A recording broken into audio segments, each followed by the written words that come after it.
ഒരു നിസ്കാരം കഴിഞ്ഞ് അടുത്ത നിസ്കാരത്തെ നീ എക്സ്പെക്ട് ചെയ്യുന്നത്, ആ പ്രതീക്ഷയോടെ ഇരിക്കുന്നത്, വാങ്ങു കൊടുത്തിട്ട് ഇഖാമത്തിനെ കാത്തിരിക്കുന്ന ഇരുത്തം, ഇതെല്ലാം നിന്റെ ദോഷം പൊറുക്കാനുള്ളതാണ്. വാങ്കല്ലേ കൊടുത്തിട്ടുള്ളൂ, ഇഖാമത്തിന് ഇനിയും 20 മിനിറ്റ് ഉണ്ടല്ലോ, അപ്പോ പോകാം പീടികയിൽ നിന്ന് പള്ളിയിലേക്ക്. ഇഖാമത്തിനായോ സമയമായിട്ടുണ്ടല്ലോ, 2 മിനിറ്റേ ഉള്ളൂ, ഉടനെ തന്നെ പോരാമെന്നുള്ളത് മാറ്റിവെച്ചിട്ട് വാങ്ക് കൊടുത്തപ്പോഴേക്ക് പള്ളിയിലെത്തി സുന്നത്ത് നിസ്കരിച്ച് അവൻ നിസ്കാരത്തെങ്ങനെ കാത്തിരിക്കുകയാണ്. ഇപ്പൊ ഇഖാമത്ത് കൊടുക്കണം, എന്നിട്ട് വേണം എനിക്ക് ജമാഅത്തായി നിസ്കരിക്കാൻ. മോനെ, ആ സമയമുണ്ടല്ലോ, നീ ആ പ്രതീക്ഷയോടെ ഇരിക്കുന്ന ഇരുത്തമുണ്ടല്ലോ, നീ ആഖിറത്തിലേക്ക് ഒരുക്കുകയാണ്. ആ വെയിറ്റിംഗ് വലിയ പ്രതിഫലമുള്ളതാണ്. ഡോക്ടറുടെ മുമ്പിൽ ക്യൂ നിൽക്കുകയാണ്, അല്ലെങ്കിൽ എൻ്റെ ടോക്കൺ നമ്പർ ഒന്ന് തെളിഞ്ഞു വരുന്നത് കാണാൻ ആ സീറ്റിൽ ഇങ്ങനെ നോക്കിയിരിക്കുന്ന ഇരുത്തം നിനക്ക് അത്ര വലിയ സബറുണ്ടാകൂല. അതൊന്നും മാറി മറിയുന്നതിൽ വേഗത വേണമെന്നേ ആഗ്രഹിക്കുന്നുള്ളൂ. ആ ഇരുത്തത്തിന് വലിയ ചടപ്പുണ്ടെങ്കിലേ നിന്റെ ഈ സ്വലാത്ത് പ്രതീക്ഷിച്ചുകൊണ്ടുള്ള, നിസ്കാരം പ്രതീക്ഷിച്ചുകൊണ്ടുള്ള ഇരുത്തമുണ്ടല്ലോ, അത് നിന്റെ ദോഷങ്ങൾ പൊറുക്കാൻ കാരണമാണെന്ന് മുഹമ്മദ് മുസ്തഫ സ്വല്ലല്ലാഹു അലൈഹി വസല്ലം. വുളൂ ചെയ്തോ, കൈകാലുകൾ നീട്ടിക്കഴുകിക്കോ. നിന്റെ കൈകാല് നീട്ടിക്കഴുകുന്നുമ്പോ അതിലൂടെ വെള്ളം ഇങ്ങനെ ഒലിച്ചിറങ്ങുന്നുണ്ട്. ആ ഒലിച്ചിറങ്ങലിലൂടെ നിന്റെ ദോഷം പൊറുക്കുന്നുണ്ട്. മുഖം കഴുകുമ്പോ നീട്ടിക്കഴുകിയിട്ട് താടിരോമത്തിലൂടെ വെള്ളം ഇങ്ങനെ ഒലിക്കുന്നുണ്ട്. നിന്റെ കണ്ണുകൊണ്ട് കണ്ട തെറ്റല്ല പുറത്തു തരികയാണ്. കൈ ഇങ്ങനെ കഴുകുമ്പോ മുട്ടും കൈയിലൂടെ ഇങ്ങനെ ഒലിച്ചിറങ്ങുന്നുണ്ട്. കൈകൊണ്ട് ചെയ്ത തെറ്റല്ല പുറത്തു തരുന്നതാണ്. അള്ളാഹു വെച്ച ഓഫറാ, അടിമയോട് കരുണയുള്ള റബ്ബ് വെച്ച നിലപാടാണ്. അതുകൊണ്ട് വുളൂ ചെയ്യുമ്പോ കരുതിക്കോ, റബ്ബേ എന്റെ പുറം ശുദ്ധിയാകുന്നുണ്ട്, അതുപോലെ എന്റെ ഉള്ളും നന്നാക്കണേ അല്ലാ. അതുപോലെ കണ്ണും കാതും അവയവങ്ങൾ മുഴുവനും റമദാനല്ലേ, നല്ലോണമൊന്ന് പരിഗണിച്ച് പരിശീലിക്കും മുഅ്മിനേ. അല്ലാഹുവിന്റെ ഹബീബ് പറഞ്ഞു, ലൈസൽ മുഅ്മിനു ബിത്ത്ആനി വലൽ ലആനി വലൽ ഫാഹിഷി വലൽ ബദീ വലൽ ബദീ. ഒരു മനുഷ്യൻ, മുഅ്മിനായ മനുഷ്യൻ, അവന്റെ നാവിനെ കെയർ ചെയ്യുന്നവനാണ്. അവൻ ആരെയും കുത്തുവാക്ക് പറയൂല, ആരെയും മനസ്സിനെ വേദനിപ്പിക്കൂല, ആരെയും ചീത്ത പറയൂല, ഗീബത്ത് നമീമത്ത് പറയൂല, ആരെയും ആക്ഷേപം പറയാനില്ല. അവനാ മുഅ്മിന്, അവനാണ് യഥാർത്ഥ മുസ്ലിം. നാവിനെ സൂക്ഷിക്കാൻ കഴിയോ, കണ്ണിനെ സൂക്ഷിക്കാൻ കഴിയോ, അവയവങ്ങളെ തെറ്റിൽ നിന്ന് മാറ്റി നിർത്താൻ കഴിയോ? നമ്മുടെ നോമ്പാണ് നോമ്പ്, അല്ലാതെ വെറുതെ വയറ് പട്ടിണി കിടക്കൽ കൊണ്ട് നോമ്പാകുമെന്നാരും കരുതണ്ട. എല്ലാ അവയവങ്ങളും സൂക്ഷിക്കണം. പ്രത്യേകിച്ച് നാവിനൊന്ന് ബ്രേക്ക് ഇടാൻ കഴിഞ്ഞാൽ, മോനെ നീ ഏറെ ഇബാദത്തൊന്നും ചെയ്തില്ലെങ്കിലും ഒരാളെ കുറിച്ചും നിന്റെ നാവ് കൊണ്ട് ഇല്ലാത്തത് പറയുന്നില്ല, ഉള്ളത് തന്നെ ചീത്ത പറയുന്നില്ല, ഗീബത്ത് പറയുന്നില്ല, കളവ് പറയുന്നില്ല, വേദനിപ്പിക്കുന്നില്ല. നാവ് കൊണ്ട് നല്ലതേ പറയുന്നുള്ളെങ്കിൽ മതി കേട്ടോ. അത് തന്നെയാ ഏറ്റവും വലിയ ആരാധനയുള്ളത്. മുഅ്മിനിന്റെ ക്വാളിറ്റി അതാണ് മുത്തുനബി എണ്ണി പറഞ്ഞിട്ടുള്ളത്. അള്ളാഹു നമുക്ക് തൗഫീഖ് നൽകട്ടെ. ഞാൻ എൻ്റെ വാക്ക് ചുരുക്കി ഒറ്റ സംഭവം പറയാം. അള്ളാഹിന്റെ മുമ്പിൽ നമ്മൾ ഇസ്തിഗ്ഫാർ ചൊല്ലണം, കരഞ്ഞു പറയണം. ഇനിയുള്ള ദിവസങ്ങൾ അതിനു വേണ്ടി പ്രത്യേകം സജ്ജമാക്കി വെച്ചതാണ്. അത്താഴത്തിന് എണീറ്റിട്ട് ഇസ്തിഗ്ഫാർ ചൊല്ലി ഒന്ന് കരയണം. ചെയ്തു പോയത് വന്നുപോയത് മുഴുവനും ഒന്ന് ഓർത്തെടുക്കണം. കരഞ്ഞ് കലങ്ങി തന്റെ ഖൽബൊന്ന് കഴുകിക്കളയണം. അല്ലാഹ് ഇസ്തിഗ്ഫാർ കൊണ്ട് നേടിയെടുക്കാൻ പറ്റാത്ത ഒന്നുമില്ല. ഫഖുൽ തസ്തഗ്ഫിറൂ റബ്ബക്കും ഇന്നഹു കാന ഗഫാറാ യുർസിലിസ് സമാഅ അലൈക്കും മിദ്റാറാ വയുംദിദുകും ബിഅംവാലിൻ വബനീൻ. അള്ളാന്റെ ഖുർആനല്ലേ പറഞ്ഞത്, നിങ്ങൾക്ക് എല്ലാ നിഅമത്തും കിട്ടും കേട്ടോ ഇസ്തിഗ്ഫാർ കൊണ്ട്.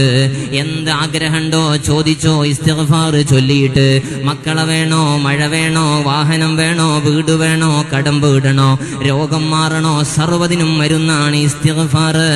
ചൊല്ലാം, നമുക്ക് ധാരാളമായി ചൊല്ലാം. നമുക്ക് മഹാനായ അഹ്മദ് ബിൻ ഹംബൽ റളിയല്ലാഹു അൻഹു അറിയാലോ, നമുക്ക് പേര് കേട്ട പണ്ഡിതനാണ്, ലോക പണ്ഡിതനല്ലേ, ഹംബലി മദ്ഹബിന്റെ ഫൗണ്ടർ അല്ലേ. മഹാനായ അഹ്മദ് ബിൻ ഹംബൽ തങ്ങളെ നാട് വിടുകയാണ്, യാത്രയിലാണ്, ദീർഘദൂരം സഞ്ചരിച്ച് രാത്രിയായപ്പോൾ കിടക്കാൻ ഒരു ഇടം കിട്ടണം. പള്ളിയിൽ കയറി ആ പള്ളിയിലെ ഒരു ജോലിക്കാരനെ കണ്ടിട്ട് ചോദിച്ചു, എനിക്ക് ഇവിടെ ഒന്ന് കിടക്കാൻ ഒരല്പം സ്ഥലം തരുമോ? പള്ളിയിലൊന്ന് കിടക്കട്ടെ ഞാന്. പള്ളികൾ അതിനാണ്. യാത്രക്കാർക്ക് പ്രത്യേകം ഒരു മുസാഫിർ ഖാനൊക്കെ തയ്യാറാക്കല്, പള്ളിയുടെ കീഴിലുണ്ടാകല് വളരെ നല്ലതാണ്. മുസാഫിരീങ്ങളെ പരിഗണിക്കത് ഇസ്ലാമിന്റെ ഒരു കൾച്ചറാണ്.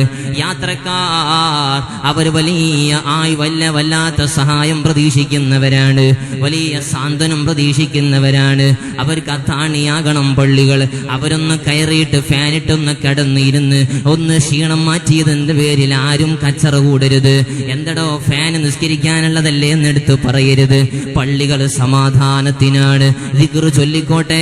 ആ സാധു ഒന്ന് കയറിയിട്ട് ഫാനിട്ടൊന്ന് ഇരുന്ന് തണുപ്പ് കൊണ്ടിട്ടൊന്ന് ആശ്വാസം കൊണ്ടോട്ടെ. എത്രയാ നമ്മൾ ചെലവഴിക്കുന്നത്, എന്തെല്ലാം വിധേനയാ കാശ് പോകുന്നത്. ഒന്ന് കിടന്നു കൊള്ളട്ടെ. അല്ലെങ്കിൽ മുസാഫിറിന് വേണ്ടി പ്രത്യേകം ഒന്ന് സജ്ജമാക്ക്. നമ്മൾ മുസല്ല നിസാ ഉണ്ടാക്കാറുണ്ട്, പുതിയതാണെങ്കിലും നല്ലത് തന്നെയാണ്. അതേ മുസാഫിരീങ്ങളായ സ്ത്രീകൾ ധാരാളമായി പണ്ടത്തേക്കാൾ വർദ്ധിച്ച് അവർ നിസ്കാരം നഷ്ടപ്പെടാൻ തുടങ്ങി. അങ്ങനെ വന്നപ്പോൾ അവർക്ക് പ്രത്യേകം നിസ്കരിക്കാൻ ഒരു സ്ഥലം തയ്യാറാക്കി. അതുകൊണ്ട് കുറച്ച് ആളുകളൊക്കെ നിസ്കരിക്കാൻ കയറുന്നു. അല്ലെങ്കിൽ യാത്രക്കാരായ അത്ര ആളുകളെ നിസ്കാരമാ നഷ്ടപ്പെട്ടു പോകുന്നത്. മുസാഫിരീങ്ങളെ പരിഗണിക്കണം. ഈ പള്ളിക്കാരനോട് ചോദിച്ചു, ഞാനൊന്ന് കിടന്നോട്ടെ മോനെ. പറ്റൂല എന്നാണ് അയാളെ മറുപടി. എനിക്ക് കിടക്കാൻ സ്ഥലം വേണ്ട, ഒന്ന് നേരം വെളുക്കോളൊന്ന് നിൽക്കാൻ സ്ഥലം കിട്ടിയാ മതി. ഞാനൊന്ന് ഇവിടെ നിന്ന് നിസ്കരിച്ചോളാം. എനിക്ക് ഇവിടെ നിന്ന് പള്ളി പൂട്ടാതെ, അല്ലെങ്കിൽ മോനെ പൂട്ടിക്കോ, എന്നെ അകത്താക്കി പൂട്ടിക്കോ എന്ന് സൗകര്യം ചെയ്തു തരുമോ? ഇല്ല, പറ്റൂല എന്ന് പറയാ മാത്രല്ല അദ്ദേഹത്തെ പിടിച്ച് പുറത്താക്കുകയാണ്. വലിയ വിഷമത്തോടെ മഹാനവറുകൾ നിൽക്കുകയാണ്. ആരാണ് ഈ വന്ന ആളെന്ന് അയാൾക്കറിയില്ല. ഞാൻ ആരാന്നറിയോ മോനെ? ഞാൻ അഹ്മദ് ബിൻ ഹംബലാണെന്ന് പറയാൻ നിന്നിട്ടില്ല. അവിടെ നിന്ന് ബേജാറോടെങ്ങനെ നിൽക്കുമ്പോഴാണ് ഒരാൾ വരുന്നത്. വിഷമമുള്ള മുഖം കണ്ടപ്പോ ചോദിച്ചു, അല്ലയോ ഉസ്താദേ, എന്തേ ഇവിടെ നിൽക്കുന്നത്? വലിയ ബേജാറുണ്ടല്ലോ കൽബില്. മോനെ, ഞാൻ ദൂരെയുള്ള ആളാണ്, യാത്രക്കാരനായി ഇവിടെ എത്തിയതാണ്. ഒന്ന് തങ്ങാൻ പള്ളി ഒന്ന് സൗകര്യം കിട്ടുമോ നോക്കിയതാണ്. പക്ഷേ സൗകര്യം ലഭിച്ചില്ല.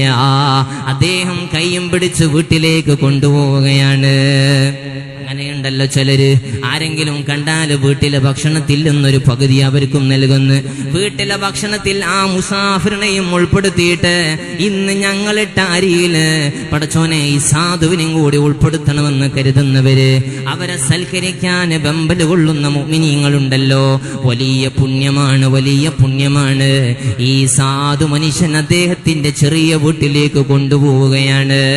അദ്ദേഹം നല്ല ഒരു റൂം ഉസ്താദിന് തയ്യാറാക്കി കൊടുക്കുകയാണ്. വീട്ടിലെ നല്ല റൂമെന്ന് അഹമ്മദ് എന്നോർക്ക് സജ്ജമാക്കിയിട്ട് പറഞ്ഞു, ഉസ്താദേ നിങ്ങൾ ഇവിടെ താമസിച്ചോളൂ. അദ്ദേഹം അപ്പുറത്ത് പണിയില്ല. അദ്ദേഹം റൊട്ടിപ്പണിക്കാരനാണ്. രാത്രി ഇങ്ങനെ റൊട്ടിന്റെ പണിയെടുത്തുകൊണ്ടിരിക്കുകയാണ്. ഹുബ്സിന്റെ പണിയാണ്. രാവിലെ ആകുമ്പോഴേക്ക് മാർക്കറ്റ് കൊടുക്കണം.